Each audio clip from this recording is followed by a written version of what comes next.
Nadie lo anticipó. Don Francisco, el individuo que por años solicitó aportes para los infantes más vulnerables, está al borde de ir a la cárcel. Sí, lo oíste bien.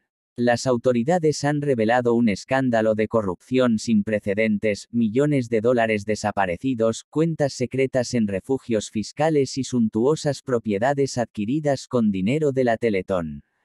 Todo fue una farsa. El evento que emocionó a multitudes era solo una fachada para encubrir un fraude multimillonario. La Fiscalía ha presentado pruebas estremecedoras, transferencias irregulares, documentos filtrados y testigos que aseguran que Don Francisco participó en el desvío de fondos destinados a niños enfermos. El país entero está consternado.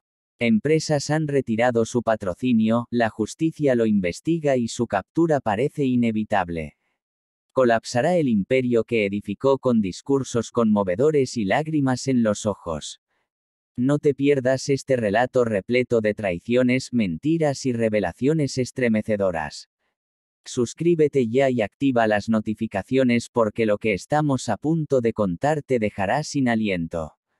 Nadie lo previó. El personaje más admirado de la televisión, el emblema de la solidaridad en Latinoamérica, está en el centro de la polémica. La justicia lo persigue y la vergüenza lo consume.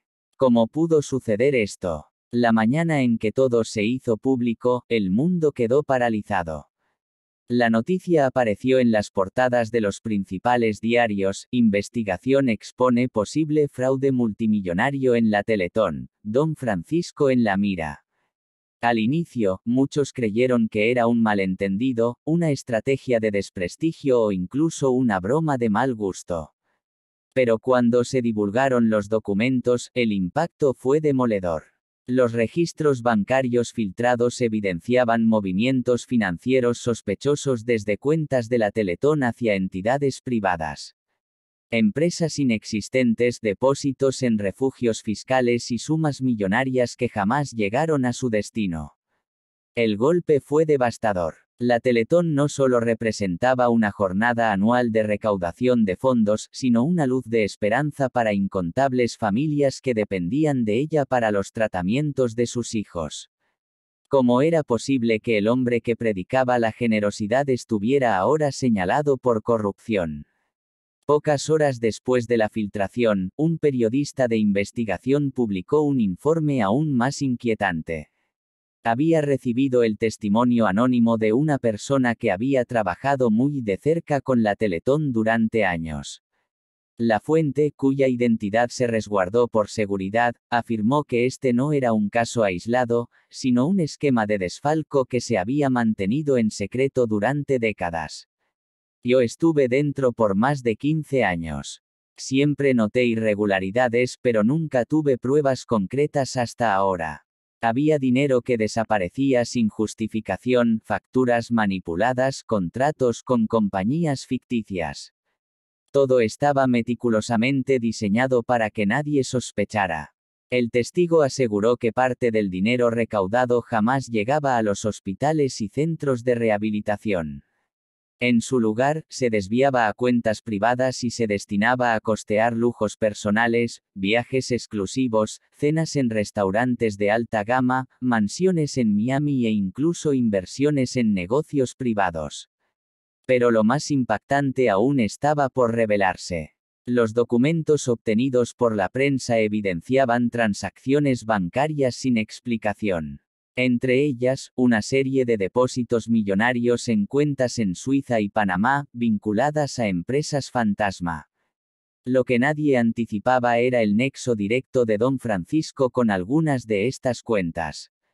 La indignación se propagó de inmediato. Las redes sociales explotaron con mensajes de incredulidad y furia. Miles de personas que durante años habían donado con sacrificio comenzaron a preguntarse, ¿hemos sido estafados todo este tiempo?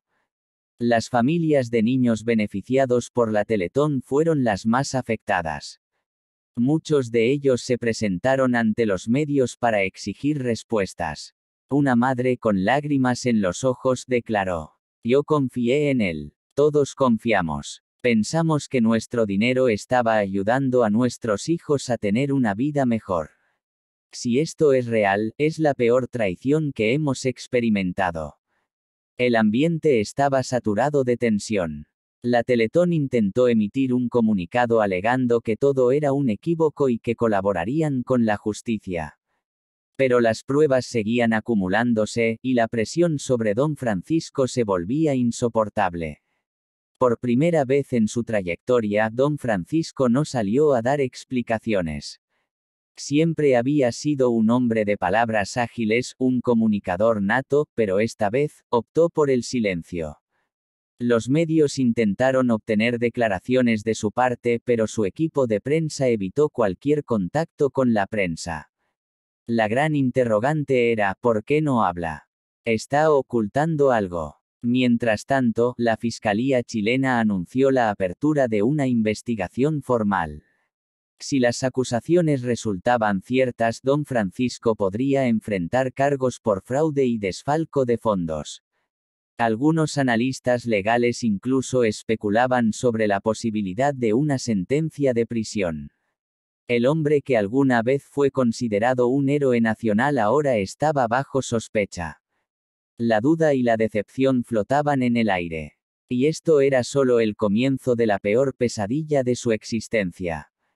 Yo trabajé con él. Lo vi con mis propios ojos. Si hablo, mi vida podría correr peligro. Las declaraciones del testigo cayeron como una bomba. Su rostro estaba cubierto, su voz distorsionada electrónicamente, pero su temor era evidente. No era cualquier persona. Se trataba de alguien que había estado en las altas esferas de la Teletón, alguien que había visto demasiado y que, ahora, con la presión mediática en aumento, decidió hablar. Lo que reveló estremeció al mundo entero. El informante aseguró que, durante años, se transfirieron grandes sumas de dinero a cuentas privadas a través de empresas ficticias. Todo estaba fríamente calculado. Se inflaban facturas, se generaban contratos fraudulentos y, en apariencia, todo parecía legítimo. Pero en la realidad, millones de dólares jamás llegaban a los hospitales ni a los niños que más los requerían. La gente donaba con la esperanza de ayudar, pero el dinero tenía otro destino. La pesquisa reveló que algunas de esas compañías estaban registradas a nombre de personas cercanas a don Francisco. Familiares, amigos íntimos e incluso ex-colaboradores figuraban como propietarios de estas entidades que, en teoría, proveían servicios a la Teletón. Pero al investigar más a fondo, quedó claro que muchas de estas empresas no eran reales. Eran solo un mecanismo para encubrir los movimientos de dinero sin levantar sospechas. Los archivos filtrados mostraban algo aún más alarmante. Durante años parte de los fondos se había utilizado para costear una vida de excesos. Se descubrieron registros de pagos de aviones privados, reservaciones en los hoteles más exclusivos del planeta y adquisiciones de propiedades en Miami y otros destinos. Todo con dinero recaudado en eventos benéficos, con televidentes llorando frente a la pantalla, con niños enfermos pidiendo ayuda. Uno de los detalles más escalofriantes fue la existencia de una cuenta bancaria en Suiza con movimientos que coincidían con cada edición de la Teletón. Año tras año, poco después de la jornada de donaciones, sumas millonarias eran transferidas desde Chile hacia esa cuenta, sin que nadie pudiera explicar su destino final. Hasta ahora, el escándalo alcanzó dimensiones internacionales. Cadenas de noticias en Estados Unidos, México, Argentina y España transmitieron la historia con titulares fulminantes: el rey de la solidaridad, acusado de robar a los más vulnerables. Y lo peor aún estaba por venir.